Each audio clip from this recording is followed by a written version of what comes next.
এই অ্যাপসটার সন্ধান কেউ আপনাদের দিতে পারবে না। আপনি গোপনে চাইলে অনেকের ভিডিও করতে পারবেন। ধরেন অনেক সময় অনেক জায়গায় যান যে সামনে ক্যামেরা দিয়ে এরকম ভিডিও করলে সমস্যা, আপনি কিন্তু এই ক্যামেরার এই লাইটটা অফ করে ভিডিও করতে পারবেন, অডিও করতে পারবেন, রেকর্ড করতে পারবেন। এই অ্যাপসটি দেখুন, দেখিয়ে দিচ্ছি, ডিসপ্লেতে ফলো করুন।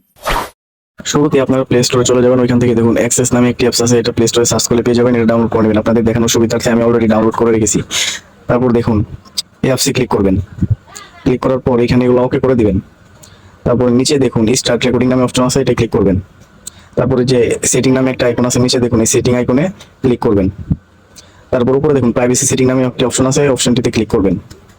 তারপরে আপনারা সেভ টু গ্যালারি এটা কি অন করে দিবেন এটা। তারপর সবার নিচে একটি অপশন আছে অন প্রাইভেসি ক্লিকেট, এটা ক্লিক করবেন। এটা ক্লিক করলে এটা ডো নাথিং করে দিবেন, ওপেন অ্যাপ থাকবে নাথিং করে দিবেন। তারপর এখান থেকে বের হয়ে আসবে। বের হয়ে আসার পর ক্যামেরা ও ভিডিও সেটিং এটা ক্লিক করবেন। তারপর এটা open camera type front camera করবেন না ব্যাক ক্যামেরা, ব্যাক ক্যামেরা করলে ব্যাক, আমি ফ্রন্ট ক্যামেরা দিয়ে নেব। তারপর এখানে কাজ শেষ, এখান থেকে বের হয়ে যাবেন। তারপর এই স্টার্ট ক্যামেরা এটা ক্লিক করবেন।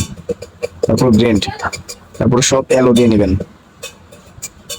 এলো দেওয়ার পর দেখুন আপনাদের কিন্তু ভিডিও ওপেন হয়ে গেছে। আপনারা চাইলে কিন্তু এইভাবে এই অ্যাপসের মাধ্যমে ক্যামেরা অন রেখে ইউটিউব ফেসবুক চালাতে পারবেন, ভিডিও করবেন, কেউ কিন্তু আপনার জানতে পারবে না।